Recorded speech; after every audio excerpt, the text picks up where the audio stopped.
Good morning and welcome to Peace Out, where we are all learning together to peace out, right? I hope we're getting it. We should be getting it by now, right? I mean, we've been doing this for 5 years, and for right now, we're going to keep doing it. If y'all want me to, I don't know. Maybe y'all don't want me to. Maybe it's time to take a break. I don't know. I am looking at taking a break here pretty soon. I've got several things going on, but that's beside the point. It wouldn't be to stop to do nothing. It would be to do other stuff. I've got several opportunities coming up. Got just opening up some really cool doors, y'all. And, I'm working on I'm really enjoying the projects I'm working on now. I'm actually enjoying the process of I'm working on 3 books right now, and it's pretty cool to watch it unfold. And one of them is Nehemiah. And so I was studying this morning, for the second lesson in the book of Nehemiah. And I'll be going to Pakistan later today to join my brother Marcus and in a session there and teach on Nehemiah. So this is the second lesson. So I figured if I'm going to study the book of Nehemiah in depth, just will write a Bible study guide. I'm having a blast. It is I haven't written a Bible study guide in a while, a long time. I have James and John, First John, and what's the other one? The Gifts of the Spirit, which is the book of the week this week, and so I haven't actually written a study guide. I've written several devotionals in between. And so it's really fun to get back into the study guide writing thing. And I'm tearing it up and loving it. And then the scripture, and then I can put this in there, and then we pull this from the New Testament. Oh, this is what this is. And so I'm having, as you can tell, a blast. So, but I was thinking about Nehemiah as I was preparing today. So you can look for that. It's going to take probably at least 13 weeks because there's 13 lessons that I'm working on for this study guide. And then I'm working on 2 devotionals. One may not end up being a devotional, maybe more of just a read it type book, right? But then I'm working on a definite devotional, and a lot of it came together. I think it was yesterday morning. I'm learning that when I get an idea, just go write it down. Because when I get that idea, get on it when it's fresh and while it's flowing. So things are moving along, and I'm just really enjoying the process. It's the process that takes us out, though, isn't it? We like the end results, and we like knowing that in the end we're going to spend eternity with Jesus, and we're going to be a victor over everything. But it's the process of getting there and getting through these life stuffs, right, that trips us up. So I was thinking about that as I was studying Nehemiah, and I was like, he lived his life, most of his life, in Babylonian captivity. He didn't even know anything other than that until later when he went back and rebuilt Jerusalem, and then he went back to Judah, became the governor later. But I was like, and yet in the first chapter, and I won't teach the whole book, I promise, but in the first chapter, he shows us, much like Daniel in the same Babylonian captivity, how they preserved that relationship with God. These people, these men, Nehemiah and Daniel, knew how to pray. And that was a key element in their life. And yet they were living in crazy circumstances. So I have to ask myself, I won't ask you, but I have to ask myself, have I preserved that kind of prayer life? Have I preserved that take it all to God type life? Because we don't know, when Daniel went to the lion's den, we don't know what he prayed. He prayed 3 times a day, every single day. He went to his room, he opened the windows towards the east, towards Jerusalem, which Nehemiah is going to rebuild soon, right? At that point, somewhere along in that little point there, right? Right along in there. And so and yet he would open his windows towards Jerusalem and pray every day. It doesn't tell us what he prayed, but he prayed 3 times a day. I'm like, that's some dedication. That's some determination in saying, I'm not going to let what I'm going through keep me from God. They could have said, well, we're in Babylonian captivity. And it was bad. I am not making light of their captivity. I'm not making light of their circumstances.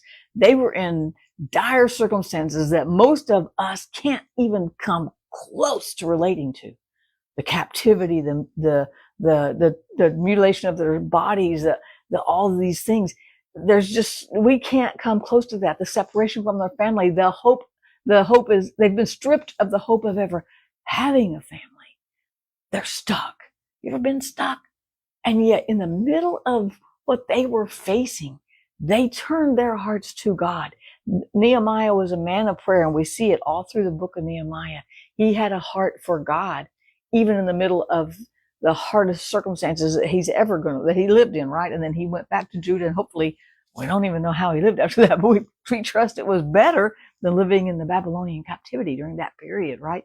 And so I think of how they held on to God, and I'm like, I look at my life and I go, well, my life's not really quite that bad. It's hard to measure, right? Because we don't feel that and we don't understand that, and they can't measure what we're going through. There's no way to really sit down and weigh it all out on the scale and see which one's heavier, because whatever we're carrying is heaviest to us, right? My stuff is heavier to me, but I look at someone else and share with them and I go, oh, God help them.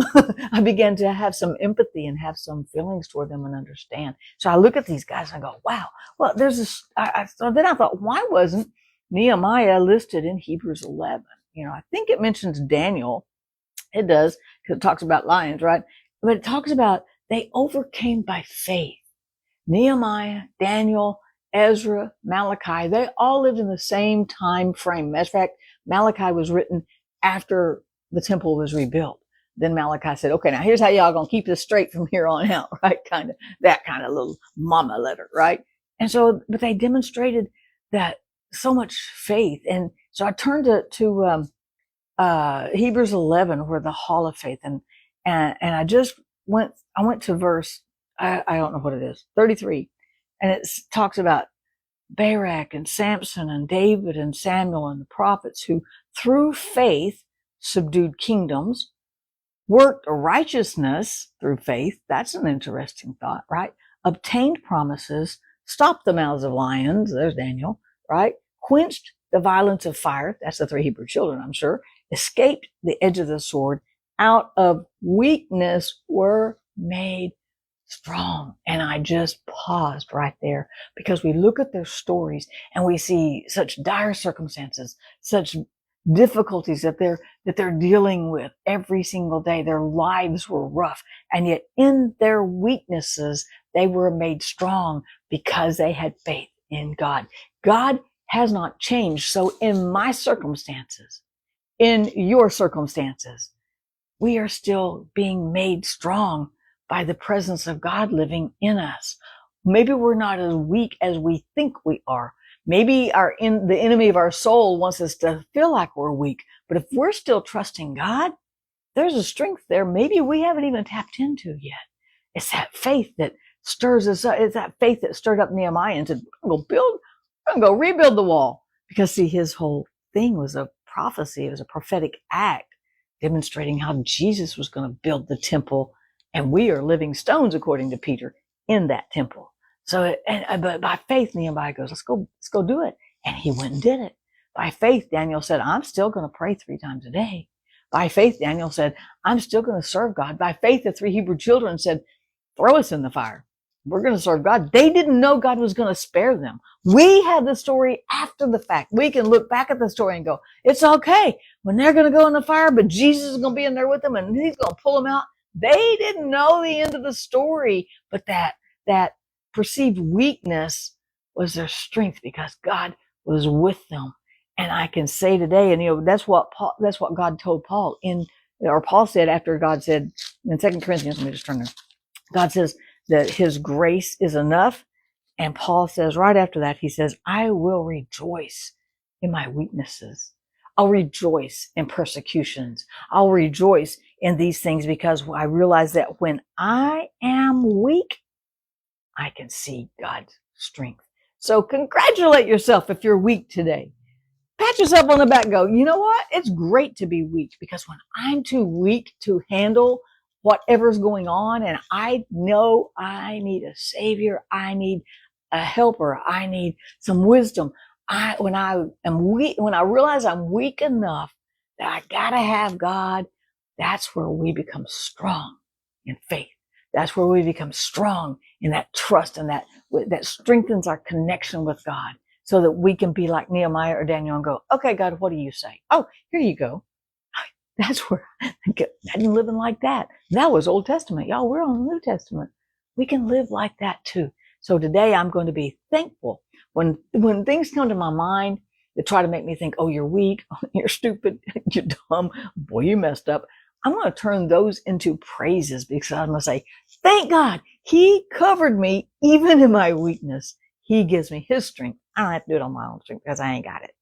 The dumb things I've done, he's got me covered because he's already got some grace for me today. And the crazy things that I think or the dumb things that I do, it's okay. God's got me covered because he is my shield. I can turn it all around and point it all back to him and go, it's only God who is keeping me alive and sane right now. And I can trust him. And that's the essence of faith. And that's why we can peace out. Peace out, you guys. Have a great day. I'll see you again tomorrow.